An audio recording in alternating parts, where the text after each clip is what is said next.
let's go ahead and call the Committee on Public Safety to order for October 17th. Let the record reflect the starting time of 3:31.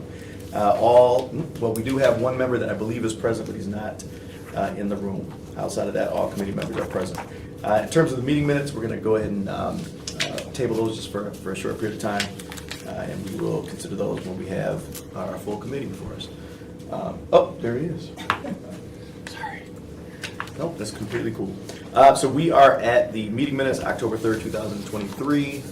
If you all have had an opportunity, Councilwoman Wood, President Wood is not present October 3rd, so Mr. Cost, we would need a motion for you.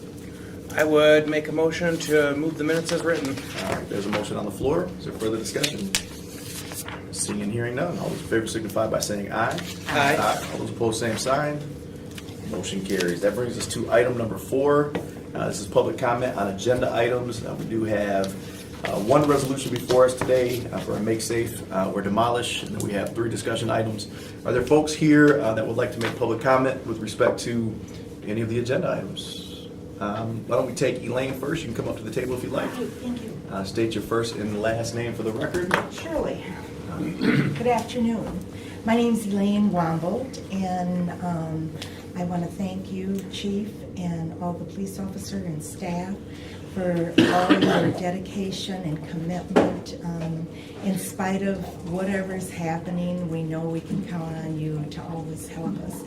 I've been a neighborhood watch coordinator since 2015, and I've always had just the best communication with the community officers. And when I was facilitator for Rejuvenating South Lansing, we had at least one community police officer there, and it really brought a good opportunities for all the citizens to respond, to talk about problems, and at times that they did not feel that they were confident enough to share it with the group for whatever reason, the officer went out with them and helped them privately.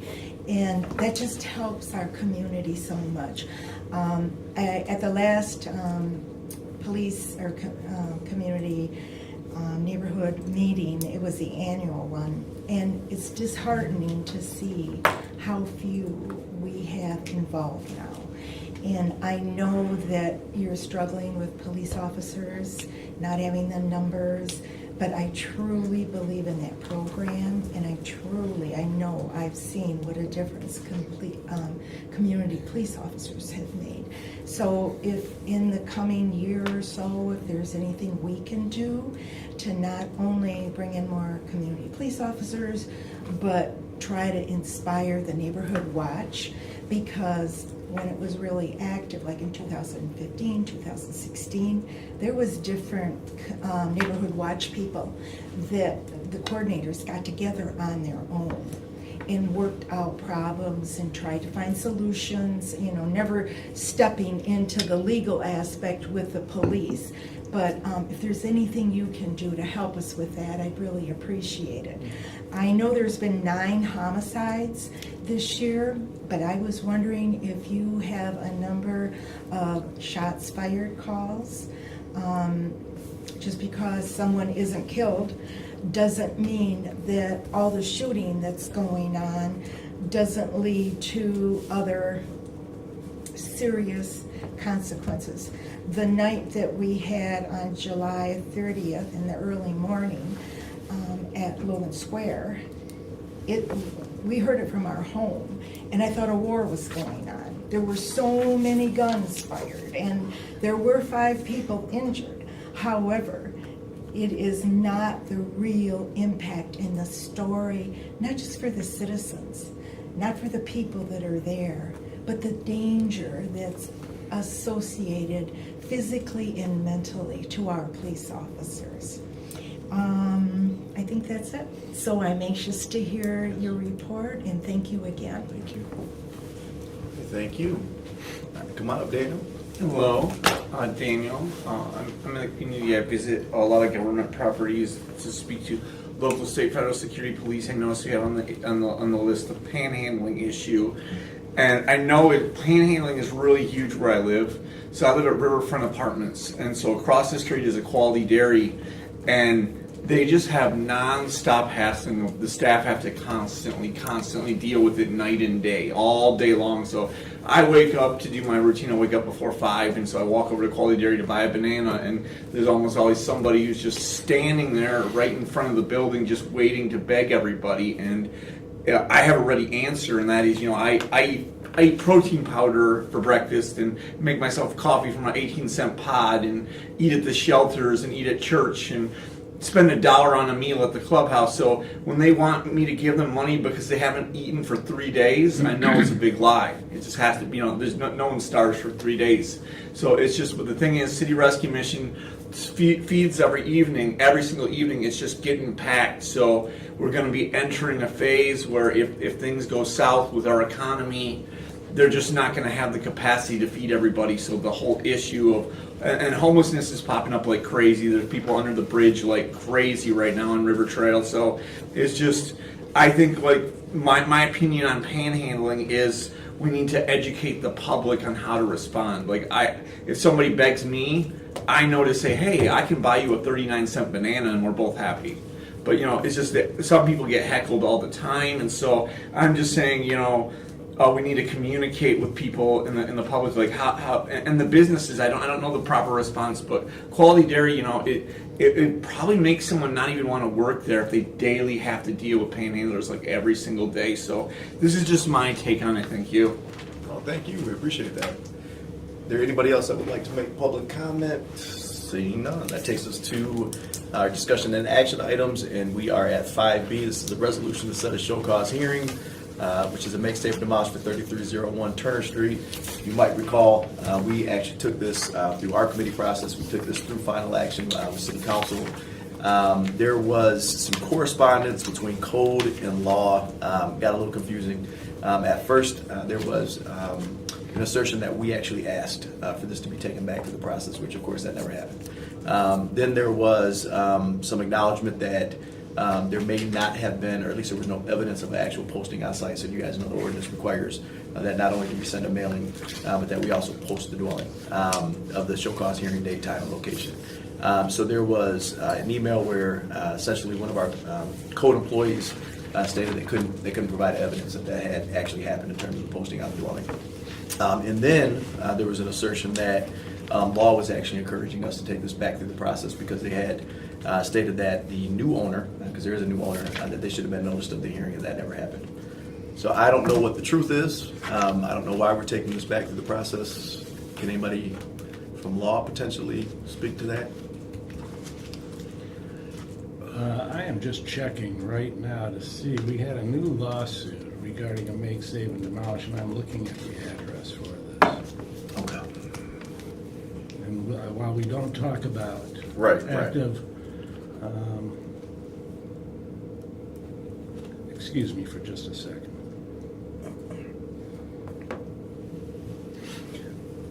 Yes, go The ahead. notice, was it not, was it just that there wasn't a photo taken of it, so there was no evidence? Yes. Okay, yeah, because I know it was there. I pass it 8 times a day. Okay. Because I the can issue see was it then they in the went back out to the property and it wasn't there. So there was Sure no it photo. wasn't. They went back out, it wasn't there. Yeah. So. Yes. I guess my frustration is this is the third property. Right? Well, third in It's 2 fourth, days. Yeah, but this is the 4th property that's come back Right. to us with an issue, whether it is the property description number, whether it's, whether, the proper notice was given, whether, I'm not sure how these or why these are falling through the cracks, but it is getting to be difficult because many of these that we're dealing with are long-term Right. houses that have been out there, for one. 2 is the fact that when we have to go back through the process again, after the public thinks that this has been approved, we're actually setting it back another 60 days because having to go through, having it before committee, having a hearing, going back to committee, being out on the floor, voting on it. And then the fact that we're coming into the winter months, Right. which is more likely than not that they're not going to be doing contracts to take down. What we've done is, as much as we trout out there that we're trying to move these make safe and demolishes along that haven't impacted neighborhoods, with these that are coming back to us, essentially, we're failing the public. And I guess I'm frustrated over the fact that these continue to fall through the cracks. And that's why I think it's important, and that's why I wanted to make sure that we had somebody letting the committee know exactly why we're having to take this back to the process, Yeah. because I think in order to tame it, you have to name it. And so we know, thank you so much. So I know, we know that 2 of those had to go back to the process because the legal descriptions weren't correct. And so we know that law is going to, elevated scrutiny. They're going to look at that a little more carefully, code, whatever, to make sure that doesn't happen again. However, with regard to this, I don't know why we're taking it back to the process for sure. Yeah, and I'm following up with that to Okay. find out. But, And as it long might as I be know- subject to the lawsuit, but if Right. it's not, I'll let you know. Okay. Hopefully I'll find out before the meeting is over. Okay, good. With regard to the legal descriptions, we do not, So that the legal descriptions are put together by who? EDP, by the EDP, department okay. that it emanates from, we Excellent. don't check legal descriptions. We Okay. just make sure the form is accurate. All right, so we need to make sure that Yes. exactly. So now the question is going to be every single time one of these comes before us, are you absolutely certain this legal description is correct? From For EDP. EDP, absolutely. Correct. Yeah. Okay. I agree. Perfect. I mean, that's something that's important, that needs to be guided. Yeah, I would agree. I would agree. And thank God for purchasing, catching that. But And we're vetting these as Right. well. We don't check the legal descriptions, but we have Right. advised them that they need to be accurate. right, right. So we'll Okay. follow up with that. Go We can ahead. advise until we're blue in the face, but if there's not a mechanism in the department to follow up to make sure that the numbers are correct in the property description, it doesn't get us anywhere. And I understand that that it's not legal's responsibility to go back and look to make sure that number, corresponds with the address, as that resolution is coming forward. But to be perfectly honest, it's not our staff's responsibility Right. either. I I mean, agree with you. there's got to be accountability here, and I think that's the frustration. So let's do this. Let's send Yeah. an email to Director Hankwitz. Let's ask him what mechanism they've put into place to make sure that does not happen again with regards to inaccurate legal descriptions. And then what I'll do is I'll report back to the committee. Okay. I think most of the time what you run into, and we see it a lot throughout all our departments, not just EDP, is Sure. scrivener's errors. And those things we just modify and we change as we see them on the fly. Right. But that's no excuse, that's just a reason why it happens. Got it. Okay. All right, so it looks like what we're doing here, in your resolution that actually says October 30th, we need to set a show cause hearing for November 13th. So with the motion to set the show cause hearing, we just need the motion to reflect that date. Take a November look 13th. down there and see if she's still, see if she can give me an answer. Supreme, I'd like to I make a motion. would make the motion with the modified date. Awesome. All right, there is a motion on the floor. Is there further discussion? All right, all those in favor say aye. Aye. All those opposed, same sign. All right, motion carries. That takes us to item C. This is County Emergency Siren Survey Questions and Implementation. I had followed up with Chief Sturdivant. We had heard from a number of constituents after this last first Saturday 1,300-hour testing that they had not heard the sirens. They were out on their porch, they were outside doing yard work, not of the mowing variety, so they didn't have any motorized anything on, but they couldn't hear the sirens. So I reached out to Chief Sturdivant, as he had said that they would try to put together some type of survey tool and post that maybe on city's website, maybe on the fire department's Facebook page, and then work with Scott Bean to figure out some other avenues. He has since, if you notice, he has since put together a number of questions that could be included on a survey tool of some sort. What he did was he actually kicked this over to Scott Bean, and Scott Bean is now inquiring whether or not emergency management with the fire department has any input. And they are going to finalize some type of tool where they're actually going to post this, and they'll make sure they communicate with us, obviously. What I wanted to provide the committee was an opportunity, since they haven't finalized that survey tool, to weigh in. I don't know if you've had an opportunity to look at the questions. If you think these suffice, excellent. If there's something you think that should be added, obviously we can't make them added, but we certainly can suggest.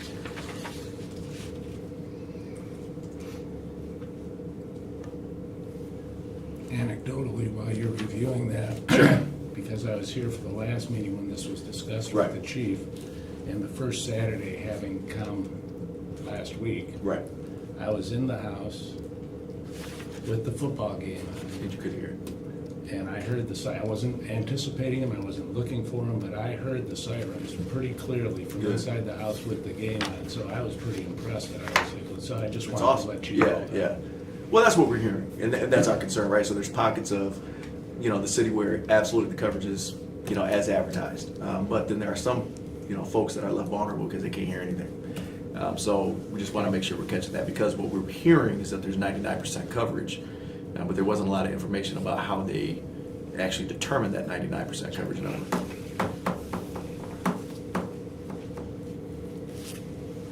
And if I can, just Absolutely. briefly on the first, on item B, that is not part of the lawsuit. So Okay. that was filed on Make Safe and Demolish that we're dealing with. So, Okay, perfect. That's a different matter. Got it, okay. And if I find out anything else about this specific address, I will got it back to the committee so that you know what the law's reasoning was. Absolutely, okay. In looking at my emails real quick, Joe, what I saw was the fact that OCA had decided, because the new owner hadn't been noticed, Oh, that it needed to go back through the system. Well, and the problem is, if you look at that email chain, both of those things were referenced. Yeah. So it was referenced that, no, this was an issue of being able to provide evidence, and then there was this, well, maybe law had said this needs to go back to the process. I remember clearly, you were actually sitting right here the day that we took that up, and we asked if the new owner needed to be noticed, and you said that would be best practice. yes. So yeah. All right. With regards to the survey tool. I guess I'm struggling over question number 8. Okay, so question number 8 is, in your opinion, are the outdoor warning signs loud enough to hear in all parts of the community? I mean, how do I know Right. that you're hearing it at the south end when I live in the north end? And assuming, I might hear it loudly and go, okay, I'm assuming that they're being heard all across all, and we know that that might not be true. Okay. Do you have proposed wording maybe or no? I feel like this question may be even not necessary Just with cut the it other out. questions that are Yeah. asked. I think this almost looks like a way to say, well, We're doing good. our numbers show we're doing Yeah. good. That's So, how I so read Joe, it. so Joe answers. Joe heard it really loud in Yeah. his neighborhood. Yeah, sounds good to me. Right. Yeah, yeah. I got you. Okay.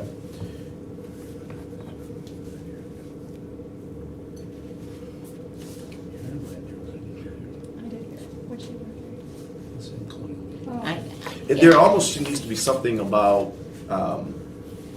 like audio level, because you may have heard the outdoor warning signs, but is it incredibly faint? If it's incredibly faint, now all of a sudden you add the noise of a storm, you're never going to hear that damn thing. You know what I mean? And you're doing it at 1 o'clock in the afternoon versus, Exactly. Right. Well, and I think almost like a 1 to 5 scale would be appropriate for a question like that. Like question 1, which is another one that I'm not so certain about, just because I don't know the relevance of how aware are you of the sirens. I think everybody's aware that we have sirens. Right. I think it's more. Well, I think we From- assume from that. what I I mean, read, I don't yeah. think that's necessarily a I bad guess question, it's- but maybe yeah. on its own, it's not great. Maybe we need an additional question. It could be if A, B with 1 through 5. B being, how loud are the sirens in your area on a scale of 1 to 5? Right. there's no, unless they intend on doing something different, there's no zip code. What's the zip code that you're you're in. I mean, Right. I could turn this in, it doesn't mean that you're, Well, if you're There's putting this nothing- online, you may yeah. live in DeWitt and fill out the survey. I didn't hear anything. yeah, exactly. So I'll just ask how we plan to determine. Yeah. Geo. And you know, my biggest yank on this is, what about those that don't have smartphones, and what about those that don't have weather radios, and what about those that aren't sitting there with their TVs on 24 hours a day? And Well, if and even and if the even power's out. Well, and even Yeah. taking the survey in general. Yeah. So, how do we plan to? Yeah, survey the Engage. populations Right. that might not. Right. Okay. All right. Okay. Well, I will kick this over, but feel free as committee members if you think of something after, to go direct to or get information to me, and I'll kick it over. Again, we can suggest. Right. Okay. Fantastic. Okay, let's move on to item, let's see where we're at, D. So this deals with panhandling. This is an issue for the public. This is an issue that my time on council, there's some ebb and flow. And we'll see it as an issue, and then all of a sudden, it's not really an issue, and then it becomes an issue again. We've been told over and over again. There was a 2013 case. Interesting enough, it was a Michigan law that was challenged in a federal appellate court. My understanding is ACLU was the plaintiff on behalf of. They sued not only, I think it was the city of Grand Rapids for enforcement, but also the state of Michigan for the law that was on the books, peaceful panhandling, anti-begging type law. It was determined that panhandling, solicitation of charity is protected free speech. So since that time, we have obviously not enforced. I don't know that we had prior to that. I know Grand Rapids was pretty aggressive in their enforcement, hundreds, as a matter of fact, over a couple-year period. But in any event, so that's always been the answer. There's just nothing we can do because it is protected free speech. The question becomes, what's the threshold of? Because we're now starting to get quite a bit of correspondence. As a matter of fact, Ryan Koss, I think, has been Councilman Koss, has been inundated. But there's been kind of an elevation in terms of aggression, people entering into the street, knocking on windows, becoming hostile if people say no. And so the question is, what laws are on the books that we can enforce, or maybe that we are enforcing to try to take care of that type of thing, sorry. Also, what are we doing in terms of education or enforcement through education, et cetera? And then is there anything that we can do that maybe is not on the books that won't circumvent, somebody's First Amendment right to free speech, as an example, or case law? So, and Ryan, real quick, since you brought it to the committee, I don't know if you want to address anything before we turn it over to Chief Sulzman. Yeah, I think that you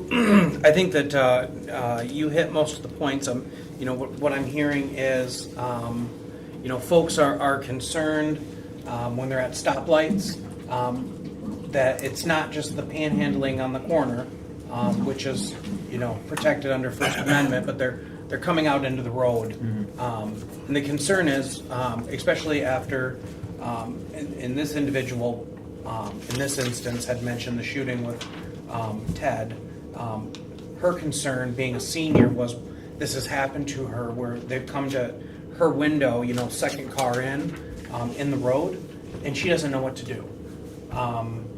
She, understands that she understands the situation, and there's, the homeless problem that we all face right now. But I think she's concerned about that person, not only her safety, but their safety, because the light turned green, they were still on the road. I guess we're just I'm looking here to see, for the people that live in the community, what is crossing the line, what we can do about it. Well, this is a tough one because we have ways of enforcement. Now, I guess I'll back up a little bit. We do a lot of education with our officers in the sense that when we see these individuals, especially our CPOs, not exclusively, but especially our downtown CPO, where we have a majority of our problem and complaints for the aggressive panhandling, is our officers make contact with them and actually find out about them, where they come from. Some of them are not even from Lansing, which is something that me personally have been looking into, and to try and figure out why they're in Lansing if they're not from Lansing. But we also Can I stop you for a second? find. So do you mean that they've displaced themselves from the community and they're now here, or are you saying they come in and then leave? So I can tell you that we've had a couple different situations where we've had them brought here, and I can tell you that there are some situations that we've had them here, and then they know that they can, and in their words, that we are not going to be as aggressive with them, let's say as Grand Rapids. Right. As there has Right, been. right. So that they know that it's a little bit more easier go for them here in Okay. the city of Lansing. So why move on, or why leave? That being said, no, that's not the majority. That being said, we take that to heart. We have our officers make sure that we find out what we can do for them. Our social workers are very, very active in that role. Now, when we do have the incidences where our officers can see it, we do take action, and sometimes that is enforcement, not necessarily just education. The ones where we have the individuals outstanding in the four lanes of traffic is hard, because we have to see it. It's a civil infraction. Impeding traffic is a civil infraction. We have to see that. And does that solve anything, issuing them a citation when we know that they're not going to be able to pay for it, or take care of the ticket and then end up with a warrant? Or So- show up in court. or show up to court. So it's just kind of we're kind of hitting ourselves in the head with that type of enforcement with the individual that really has no means to pay for Yeah. a civil infraction or a ticket. So I guess, how is Grand Rapids then enforcing it tighter? What, do you know what they're doing then that's working? I don't specifically know. Okay. We don't know that but they are. but Their enforcement precipitated a lawsuit. I don't know what they're doing. I don't know what they're currently doing right Right. now either. That's just the information that I'm getting from them, I'll reach out to the chief over there and see if there's anything that they're Yeah. doing Okay. differently or more aggressive than we are here. I don't anticipate that they are now, based on some of the lawsuits. Yeah. Yeah, because I've been to and Grand Rapids, case law. and frankly, they have a ton of. Yeah, it's bad downtown. Yeah, it's It really is. bad. It is. It's bad. So, okay. Again, I want to, just to make clear, this isn't about panhandlers, but the safety of everyone, including them, because sometimes they're having mental crises. Another situation that was brought up was they just stand in the road in front of your car Yeah. for no reason, and they don't move. And I realize that that's probably, when you call 911, that is not a priority with the staffing issues we have. But that's something else that's happening. If somebody's in the middle of the roadway and they're not moving out, that is prioritized. Yeah, that would elevate it, obviously, Okay, than yeah. just a panhandler coming up to the car. Right. Obviously, because we know that that's more of either a mental crisis and/or an aggressiveness Right. issue that we have to Yeah. address quickly. Yeah. The other issue we have is that we actually need, if a panhandler or somebody soliciting from you puts hands on you or impedes your ability to go into a store, we need that citizen to complain about it and to be willing to testify about it, because we may not have an officer that witnesses it. When I was going to ask, so if you're talking about impeding traffic, if somebody's willing to testify, the officer doesn't necessarily need to see the infraction. That's right, as long as we've got a witness Yeah, that will that's awesome. testify that Okay. it's occurred, but that is very difficult to get people to want to file a complaint with the police and show up to court and testify. Especially on somebody who's homeless. Right, right. Do you know what the statistic is on the panhandler? I'm sorry. No, no. What the statistic is on panhandlers and I've heard this, and maybe it's not true, who do have a home but are out there pulling money in. Is there any kind of a percentage or guess that? I would say that that's a low percentage. Okay. It does happen. We do know that. We've been involved in those situations before, and we've actually pursued fraudulent charges on them. Whether or not that there's any basis for that, or how that's proceeded in the court system, I have any knowledge of that. But I do know that there has been those instances. But I would say it's a very small percentage of people. And then the other thing I wanted to ask is, when someone is panhandling, could you just describe some of the areas where they can be and where they may not or should not be at? So if it's on the public right of way, you have to yield to pedestrians and vehicles by law. If you are off the side of the road into the easement of the road or walkway, then you're fine. Now, the problem that we see and we have is the ones that come out, if there's 4 lanes of traffic, and they proceed out, somebody in lane 2 shows them something and they come out, and the worry there is that the folks in lane 1 don't realize that and an accident happens. So we don't want them to come out into the roadway at all, even at a red light, because if they're not within the crosswalk, they're technically in violation of an ordinance and a state law where you have to maintain within the crosswalk. So you're really not supposed to really obstruct even the crosswalk in a sense. So they're supposed to just be back and forth walking through. Now, when you go out and mingle in between the cars, that's where the problem comes from. And they can't block your entry into a business or coming out of a business, like a bank. You can't be just standing there and soliciting people as they're trying to get in and out of a business. So. Yeah, well, and I assume when your officers are talking to these folks, that they're educating them? Yes. On that information, okay. Because, I think that the spirit of this is that this is such a sad situation for these folks. Right. No one wants to have to see anybody begging for money, but we also have to figure out how to protect, everyone involved. So I appreciate your answers on some of these questions, because it's not just about the person that is being asked, but also the person that is asking, because they have worth too. And we know us saying you can't do it isn't going to stop it. So there are better areas and better ways. I mean, we can't get them to stop without some reason to physically stop them. But there are better areas to do it in. And they also know, they're very educated on the aggressiveness portion, because that's really why, the concern is that somebody's going to cross a line and not get something, and then hands are going to get on people, and then assault happens, or worse. Through your business watch, so we have Officer Red now. Does he educate businesses on their rights in terms of calling and Yes. report? Okay, because one of my concerns is that there are certain areas in the city where there's more saturation of this type of thing, and you hear from people literally that I'm not going to that business anymore because I can't even go in without being harassed. And so we want to make sure these businesses are viable. Yep. These are particularly vulnerable parts of our community that we don't need businesses, reputable businesses, shutting down and taking their services and their dollars with them. Yep. Yes. So And I've done that some of myself work. too. Okay. I'll give you an example. A couple of businesses on Michigan Avenue or Washington Avenue Right. had some concern, mostly down by Lenawee, closer to the CADA station. And I myself went down there and talked with them and told them that this is what my expectation is, the officer's expectation.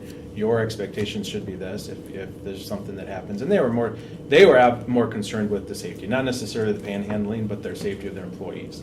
Right. Coming and going out in the parking lots and stuff like that at the later hours. So that's why I went down there and talked with them, a couple of them. And to be clear, I think the word harassment, just to define what I'm hearing, it's not so much they've asked for something and you said no and they went away, but it's Right. very aggressive, like, getting angry if you don't have Right. anything to give them. And most of the time, I don't carry any cash on me. I never have cash on me, in fact. So that is, I think, where the harassment So when comes in. I It's say like 3, harassment, 4, 5 I times. mean the blocking the entrance, Yep. Yeah. the getting upset, the being hostile. I That's the problem. I wanted to make sure it was clear, because just in case anyone's watching that. Oh, yeah, I think we've been. we're not pretty saying clear. just. I think everybody knows this committee. Yeah. I think they know our police department. I think they know this city. We have hearts, right? And that's one of the reasons we're struggling, whereas maybe some other municipalities aren't. So what I'm hearing is you will talk to some of your partners within your network, figure out what they're doing to try to just to make sure that any solicitation is peaceful solicitation, which is allowed for by law.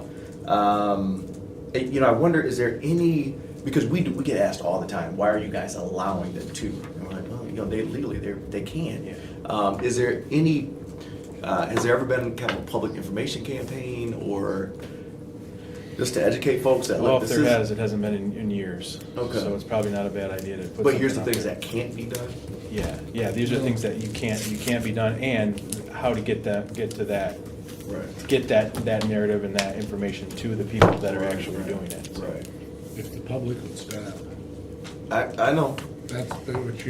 That's the education campaign, and you can't Yeah, get there. I know. I mean, that's just the, And if you talk to the people that work with the homeless population, that's like the conversation starter, right? Is it hurts us trying to help people, impedes us when you give them money, because we can't get them the services because they end up, and this isn't true of everyone, but there's a majority of them end up with drug of choice or alcohol, and that makes it a struggle to really get in there and help somebody. Well, and I've stopped and I've talked to a number of them, and I even asked, why do some of these sites look abandoned like immediately? And some were honest. They said, we get to a point where we're starting to go through withdrawal, and not all of these people are Yes. drug users or No. habitual drug users are, but a lot of us are. We're going through withdrawal, and the minute we get just enough to get our fix, we're out. Boom, and so we know that's a problem. And I've talked to many too, Yeah. and from what if they're honest with me or not, and a few of them are very honest with me, Right. and they make, in their terms, good money Yeah, doing that. Right. And more than they can make working, right. in some cases. It's certainly And they're very complicated. honest. It is. Councilwoman Wood, did you have anything? No, Okay, fantastic. All right, well, we certainly appreciate folks for that discussion, and if you don't mind sticking around, Chief Sillsby. Yeah. I'm going to go ahead and pass this out because it was not in your packet, and we'll make sure it's made part of the public record post-committee. If you can send one of those down to Chief Sillsby. And then anybody, we have extras if anybody would like one. So here's the deal. And I think it was referenced by Ms. Wambolt, but we know that we have a serious gun issue in the city of Lansing. This is something obviously that's plaguing the state and the nation, but it is what it is. We have to focus on Lansing and what we can get done in Lansing, and we're going to need partners at the state level, federal level, but we need to stop pointing the finger and start saying, okay. And if we are going to point the finger, we need to point the finger with intentionality. And so, when you look at the number of shootings we've had really in the last maybe 3 years in the city of Lansing, we've gotten lucky, frankly. We have 9 homicides right now.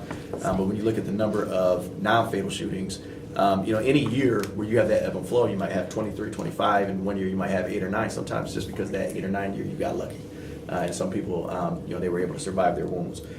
So the number of shootings is, I think, concerning for us. I think the ubiquitous nature of guns is concerning. I think the nature of the types of guns that are out there, with ghost guns and things like that are not traceable. I think the theft of guns and then the conveyance of those guns to folks that obviously don't need guns. All these things are incredibly concerning. So I, after our latest homicide, reached out to the mayor and said, look, we have to work together. Stop saying that this is a state and federal issue. If it is, fine, but let's educate ourselves on what those issues are and see if we can't advocate from, as an example, use our platform as a committee or as a council to maybe get some things done at the state and federal level, but then also take a look at what we're doing in the city of Lansing and what we could be doing better. And so what I wanted to do is just kind of kickstart a conversation. What I'm hoping to produce are maybe some committee work resolutions that are actually put out of this committee, maybe compelling, as an example, the state to get serious about certain aspects of gun regulation and allowances for locals to do certain things. Maybe it's amendments to our own ordinances. Maybe at some point it's some inclusion into our budget priorities. But I'd like to, again, really kind of inventory what we have, what we don't have, what different partners we need at the table, and what they need to be, what we think they need to be working on. And then hopefully we have some work product right from this committee. When I look at I haven't had a real good opportunity to talk to the mayor about this list, but this is his list that he gave us that he believes needs to be addressed. Most of this, you'll notice, is at the state and federal level. He then actually asked me to get with the chief and get his list. So hopefully, Chief, we can get a list from you at some point.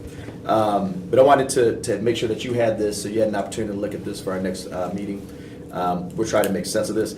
Chief Sillsby, since we have you here real quick, I hate to put you on the spot, but can we go through this list real quick and just maybe talk about what he might be talking about? For number one, when he says allow for local control regarding guns, what's he talking about? Well, Joe can speak more to it, but we're Okay. preemptive on gun control because Okay. it's mandated by the state and federal level. So he can give you a better legal explanation of that.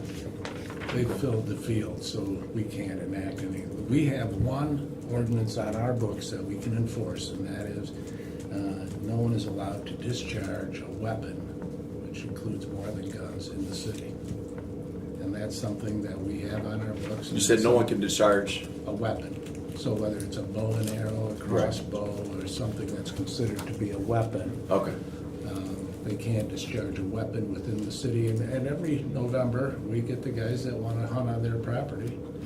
I had a big buck in my backyard. I had a clean shot. You cannot discharge a gun or Got a it. bow and arrow Yeah. or a That's all crossbow we in got. the city. So did you tackle it then? I No, mean, no. how did Let me tell you something. Right. That buck was bigger than me. Right. Okay. There's some of these. Yeah. Go ahead. I'm reading through these, and I don't want to jump order No, here. no, but, that's fine. Joe, I think some of these have been addressed by the Supreme Court that we really can't touch. We can't, yes, the field is, the field is filled by the state. So we have to abide by the laws that the state has. And even if I mean, looking through this list, I know like the prohibition of carrying concealed or essentially not allowing guns in the community. That was a Supreme Court case within I think the last 10 years. There have been a number of cases. Yeah, and Chicago. They've all Washington. broadened the right to carry. Yeah, that was.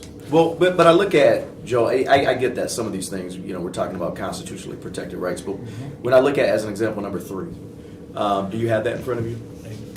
I do now. Okay. Number 4, number 5, number 6, number 7. I mean, I think particularly numbers 3 through 7 are things that I would assume we could explore, even if it's resolutions compelling our friends at the state legislature. I don't know exactly how we would want to do that work, but This all will have to be at the Analyzed. state legislature. Yeah, you're gonna have to lobby our representatives. And that's what I mean. And we Yeah. have some pretty powerful representatives in the Lansing area right now in our Congress. We our really state do. Congress. So Yeah. there might be some ability to make some movement there, but Right. right now, and I'm sorry to say, but the gun lobbies are so powerful Right. that it is a real battle to get even our state legislators to do things. Well, and that's why I think, so the thing is though, right, we can say that, we can say it's a state issue, a federal issue, and we can even say, if we do our part alone, we're not gonna make a change. But we still need to do our part, right? And so if it falls on deaf ears, and if they, but could you imagine if every public safety committee in the damn state, right, with the support of its citizenry, shepherded some of these asks through their council and it became public and it became, so it gets to a point, Joe, where We would all it's like be- we can't just keep saying, there's nothing can be done. I mean, we Well, at least we- have to use our voice and platform. We'd all be bankrupted in litigation on Monell claims in violation of the federal No, what I'm Second simply Amendment. saying is, if there are things that can be constitutionally done at a higher level than city government, Oh. then we can use our Yeah. platform and our voice to lobby for that. That's all I'm saying. Yes, absolutely. Even if, you know what, we see zero movement of the dial.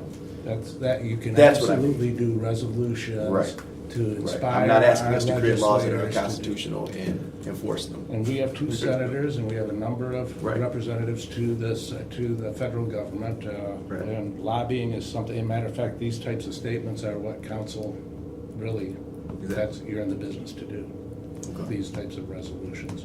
All right. Well, when you look at this list, or you just think about this in general, what are your thoughts, Councilwoman Wood?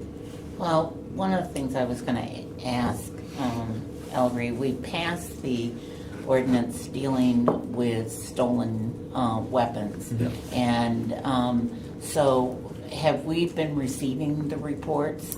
When we've got burglary or home invasion things, and somebody says that they've got had a gun that was stolen, where are we with that?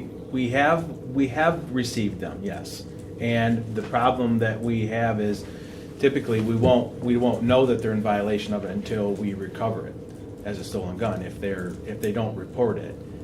So once that happens, then that charge we can enact that charge on them. So we haven't had, I don't know as if we've had any yet that we've had we've recovered a stolen gun that was not reported stolen in a timely manner for that ordinance to be enacted. Okay.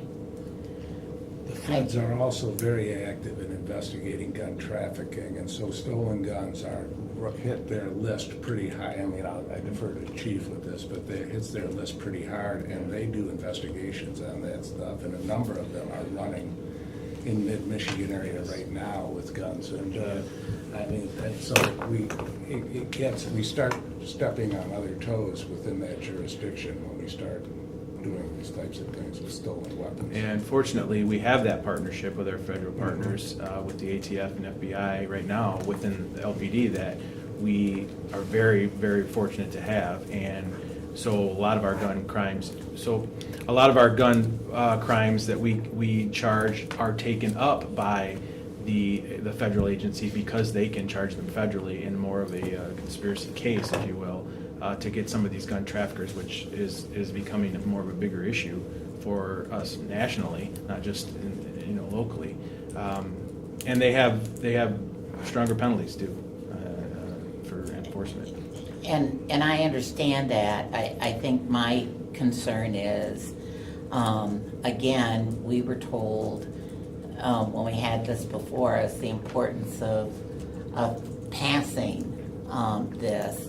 And I would hate to say, okay, because we caught this felon and they had stolen all these guns and we're bringing them up on federal charges, but we didn't do anything to the homeowner or property owner that had these weapons stolen and didn't bother to report that those weapons were out there. Yeah, and we do, and I think that the public push for that ordinance was very helpful because we did get a lot more guns reported stolen, or not even stolen, but folks that didn't know where they were. Right. Lost them in their sock drawer, lost them in the basement. They would come forward and say, well, it is scary, but that's how we get all these guns in kids' hands. Right. They came forward and say, okay, honestly I don't know where it is. I don't know if I can't say that it's stolen, but we had a lot more of those come forward. So I can get you the numbers from our gun balance. I'd love to see those. I guess to follow up on that, I wonder, it seems a lot of these crimes are being committed with handguns, which are registered at some point. Do you have access to that registry? Yes. So I guess my question would be if it's not happening already, when you have someone report, you go to a break-in, someone's house has been broken into. Is there a way to see if they have, a handgun, and we can ask the question, is your gun still there? Did it get stolen? Or do we not send someone to every break-in? We do, especially if there's a weapon involved, but we don't preemptively check that list before going to a break-in. I mean, I'm just... And at a certain point, you need a warrant to be able to search. Sure. And I think it wasn't so much searching for it, just asking the question. Oh, we definitely... Has any firearms gone missing? They definitely do. That is their one of their very first questions. Were there any firearms taken?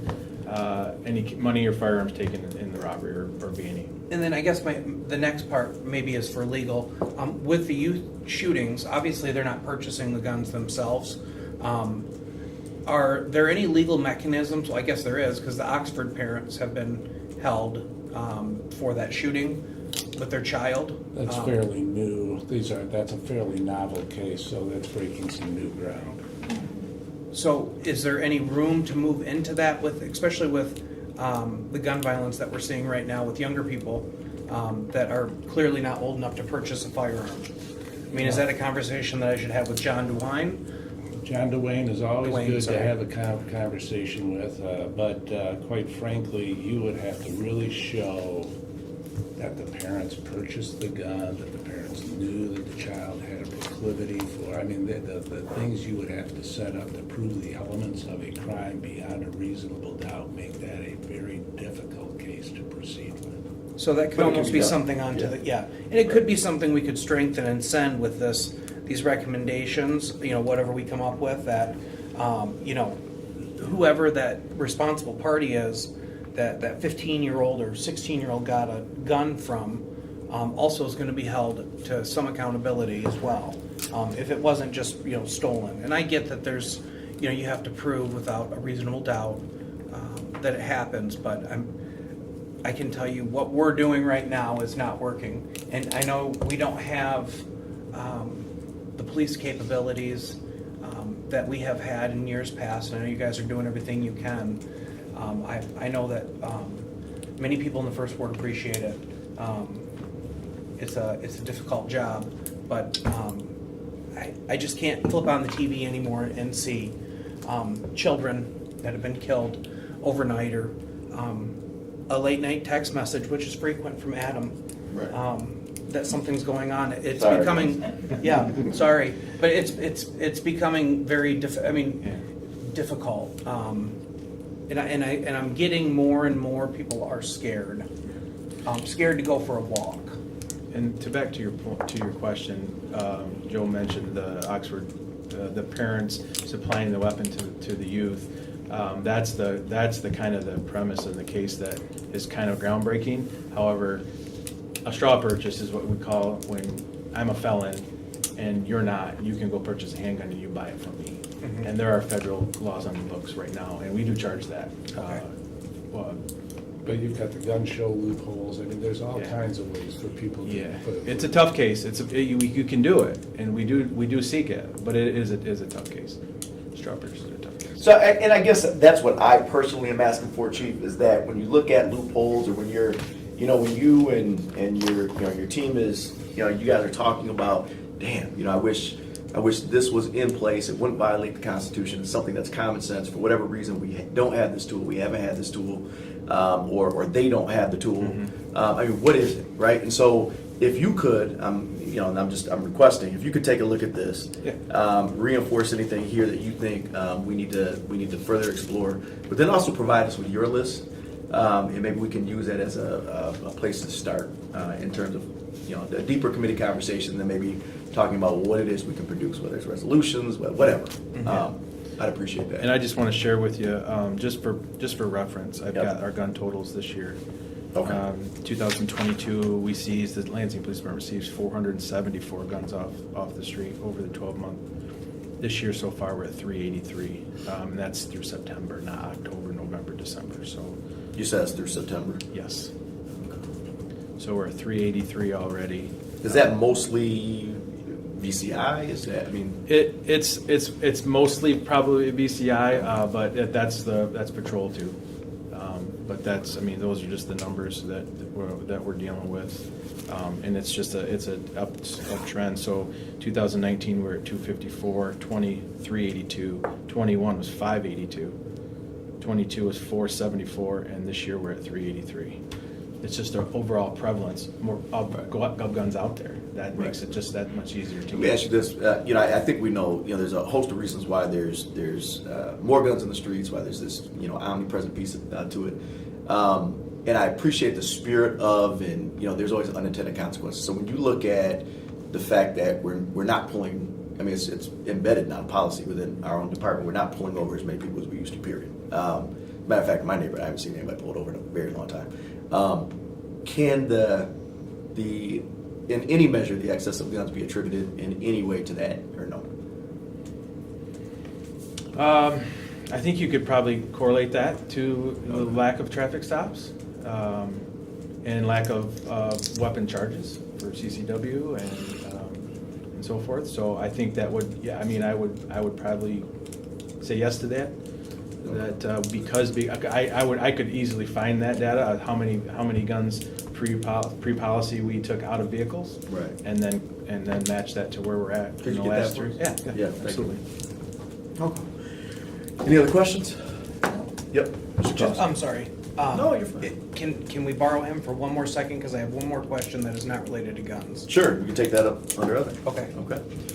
All right, seeing no other questions or comments, that brings us to agenda item number 6, other. Councilman Combs. Yes, so, over the weekend, Chief, I was late night out on the south end of Lansing. It was actually because of one of Adam's texts. I came across Jolly and MLK Solden's huge car plethora there at 12:30 at night. Anyways, I had the scanner radio app turned on and I heard someone called. I have not seen what happened, so I parked at Metro Bowl and kind of watched. And I think we've discussed this. You know, they come in and push the cars out. My concern moving forward with that is, I watched them leave Solden's, breaking every law in the book, recklessly driving, et cetera, et cetera. And I didn't see any pursuit, so I followed those cars myself for about 2 hours. And they just kind of were playing games with LPD, cat and mouse. As soon as LPD rolled in, they found a new parking lot. And they just kind of went in circles around MLK, Holmes, Cedar, and Jolly. So I guess my reason for bringing this up is, what can we do to combat this? Because I hear the cars over on the east side. I see the cars all summer lined up down South Cedar Street. We know it's a problem. I saw several passenger cars, that were nearly hit with this group, because I don't think they have any regard for human life or other people's property. So I guess, what is it that we could do better? What is it maybe that you need tool-wise? What do you need? So, so I'll first start with what my direction is for that. We've dealt with this since the go-to was Buddies, and then we moved them out of there, and then it became Mount Hope and Cedar, and we're moving them out of there. What we're doing is trying to find these businesses and get them to obviously give us letters of trespass so that we can have some type of enforcement on their property after hours when they're not there. That will be one piece of the deterrence. Another one is that we essentially are trying to do exactly what they did the other night, was to just, quite honestly, annoy them until they go home. Because I can tell you that I have a very strict pursuit policy, and I as much as I cannot stand the reckless driving unless it's really out of control reckless driving. Now, since we've had the conversation this weekend, we are looking, like I said, we are looking at some alternatives where we're going to have to start, stopping and trying to get some to stop, if they stop. The problem is that they don't typically stop, and then we're in a pursuit, and that's the last thing I want. Running through the city. But we did talk about the deployment of license plate readers and following up after the fact, and so. Yep, and that's something that we've done, and Right. Councilmember Wood and I have talked about it when we had the four-wheelers and the dirt bikes and the snowmobile incident, where we try and find where they park, and we get people to call in, and it was very successful with the ORVs issue. Yeah. People would call in and say, "Yep, that quad landed at this house," and then we'd go and make contact. We knew who it was.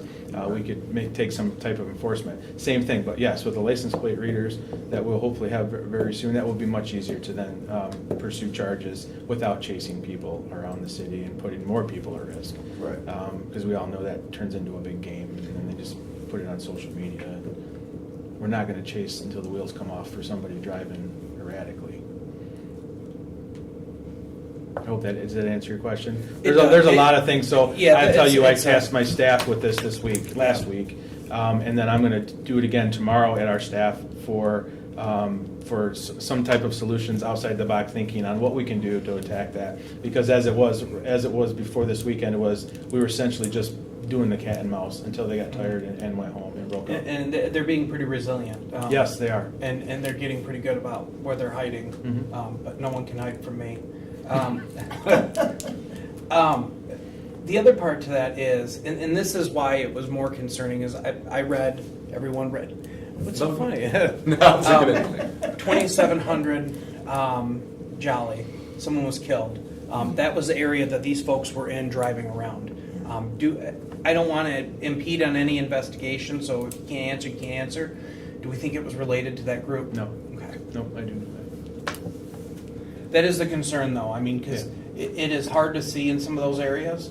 And I almost wonder if not only should we be looking at letters from these businesses, but maybe getting some of these businesses to agree to keep their parking lot lights on. I think Solden's that night was not lit. Okay. And there's other situations where I don't think they can do much, like Metro Bowl is a very dark parking lot. Right. But I understand it's a very difficult situation on a, Saturday night, you only have so many people out there, and 2 officers came to that. There were 6 at Sparrow. You had a lot of things going on all at once. Yeah. I'm not following you guys. It just happened to drive that way. I understand. No, but I think it's a really good idea. So engaging businesses with regards to letters of trespass, the potential for keeping lights on, absolutely. Do we ever approve overtime for this type of thing? To Yes. problem solve this? I do. Yeah, I do problem solving overtime for stuff just like this, yes. All right. Any other questions? Thank you. The only other thing, Joe, I'm going to ask every single public safety meeting that we have to the end of the year, have we made any movement on our sign ordinance? Yes, we are finishing the 4th draft and Okay. sending it back to EDP for their review. They should have it, if not this afternoon, tomorrow. Okay. 4th draft back to EDP, and we're going to review. Yep. Councilwoman Wood, anything? So can you answer why we're not enforcing the current ordinance that allows us to take down signs? We have advised EDP, we've showed them the process. I can't tell you what they're doing relative to administration or the enforcement. But you've told them that they could use that. We have advised them consistently over a long period of time. So could you please add that to the discussion with Jordan? Yes. Thank you. Okay, and then I have one other thing All for right, the go for chief. it. Yep. Who is the person that is going to be meeting with the Logan Square people? Captain Eric Prattle. Okay. Is there any possibility of myself or Councilmember Hussein or someone sitting in on those meetings? I have no issues with that. All right, could you please let us know when the meeting's scheduled? Yes. He just took over. He got promoted for Captain Deal, just took over on Monday.